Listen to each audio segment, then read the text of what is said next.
Hello everyone, my name is Gabby and it's time for another Hugtto Precure review. This time reviewing episode 10. In a job for a local festival, Hana becomes increasingly insecure as she sees Saya and Hamare succeeding in work while she continually fails. And as her final attempt to help gets her laughed at, she runs off in despair, unable to even transform into a Precure when a monster attacks. Saya and Hamare try to fight without her, but struggle until Hugtto uses her own power to defeat it single-handedly, but this causes her to collapse. So, what did I like about this episode? Well, really just the main point of this episode, and that was Hana's despair. I mean, I knew, judging by the episode preview, that there were probably going to be a lot of emotions in this episode, but I didn't expect them to go this far with it, and it was honestly done way better than I expected. The idea that Hana was kind of doubting herself was something that had sort of been alluded to in previous episodes, and I was saying I really wanted to see them do more with it, and it turns out that was the plan from the very beginning. They are definitely doing more with it for this episode and in the next episode, and it seems to be a major character arc, and I really like the way that they're handling it. The point is essentially that Hana is kind of feeling inadequate, especially when she compares herself to Saya and Hamare. She's almost having a bit of an existential crisis. It's like, if Saya is the brains and Hamare is the brawn, then what is she? What on earth does she even accomplish here? And you know, I feel like there have been other seasons of Precure where they have this kind of plotline before, where one of the characters feels kind of inadequate compared to everybody else, but I think the difference between this episode and what they normally tend to do is that in other seasons it feels like the character kind of feels inadequate because essentially the other cast members are better at being Precure than they are, which is something that does make sense but also is a bit harder to relate to. But in this episode, in the way that Hugtto handled it, it's essentially Hana is feeling inadequate not because of anything to do with being a Precure. I mean that's part of it, but that's not the main thing. The main thing is that she feels inadequate compared to them because, well, she is seeing legitimate concrete examples in real life, in a real life situation that is basically volunteering at this kind of food festival where Saya and Hamare are being really helpful and are managing to adapt really easily, whereas Hana's still sort of clumsy and not really being able to help anybody and not really feeling competent at all. And so that makes it much more relatable because this is the kind of situation that any person could really imagine themselves being in, where I don't think many people could really imagine themselves being a magical girl and having other magical girls who are better at being a magical girl than you are. And it doesn't hurt that the way that Hana's despair was handled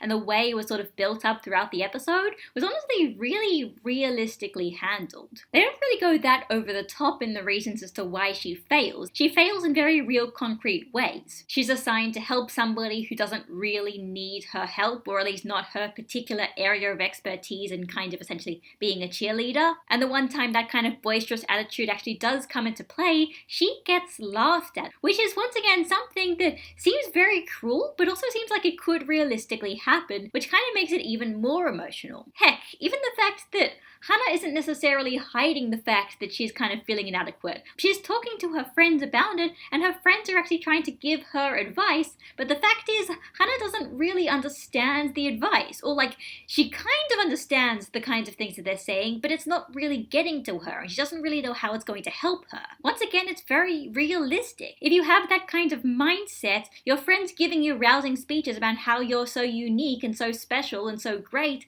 doesn't always necessarily help if that's not really what you believe, if you don't have any sort of proof in your head that what they're saying is true. And then there's the fact that this whole inadequacy of Hana is not being resolved in one episode. She still continually fails, and it seems like next week it's probably going to get even worse because she's basically blaming herself for Hugtto getting injured. The very concept of this episode was really interesting on its own, but I wasn't necessarily expecting them to execute it in a way that kind of just made it click with me and be like, okay, no, I can totally understand why this character would start feeling legitimately depressed to the point that they can't even transform into a magical girl. But they managed to do that in this episode, and I honestly think the emotions were done really, really well. As for what I didn't like about this episode, well, I did really enjoy this episode, but I think I still have to mention this because the more I think about it, the more it kind of keeps coming up in my mind, and that's the fact that while Hana's sort of feelings of inadequacies were kind of foreshadowed in previous episodes,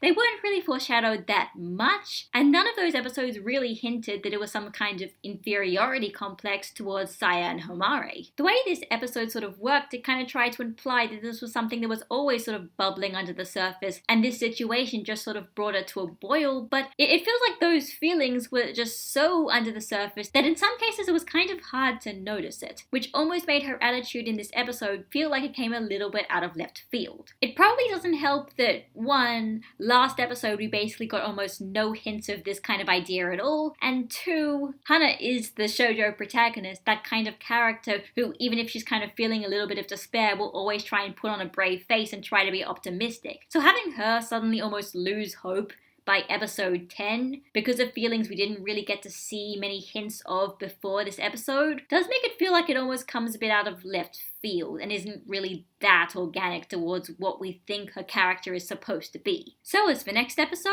big emotions, character moments, and power-ups it seems like.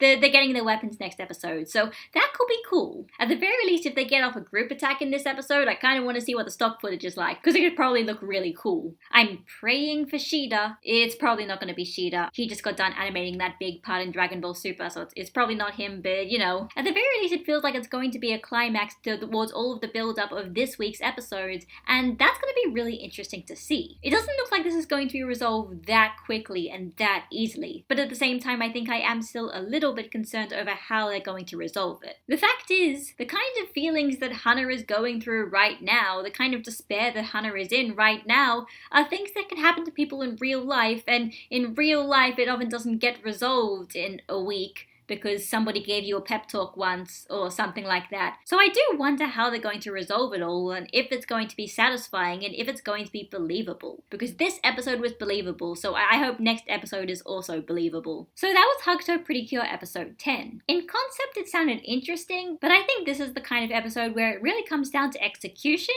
And in terms of the execution, I think they did a pretty good job. All I really ask from an episode like this is for it to give a believable reason as to why Hana is feeling this way and to kind of make the audience be able to sympathize with her, and I think they definitely did that. The character writing was just really top-notch and very down to earth, and it made it very easy to understand. My only concern is that, once again, in the same vein as episode 4 in the first Homare episode, that once again they're putting so much stuff and so much kind of emotional baggage into this episode that having it all kind of be resolved and having everything kind of be okay by next week almost seems unrealistic. So I do wonder what they're going to do, and I do hope that kind of payoff will be worth it. So this is Gabby signing out, and I'll see you all next week.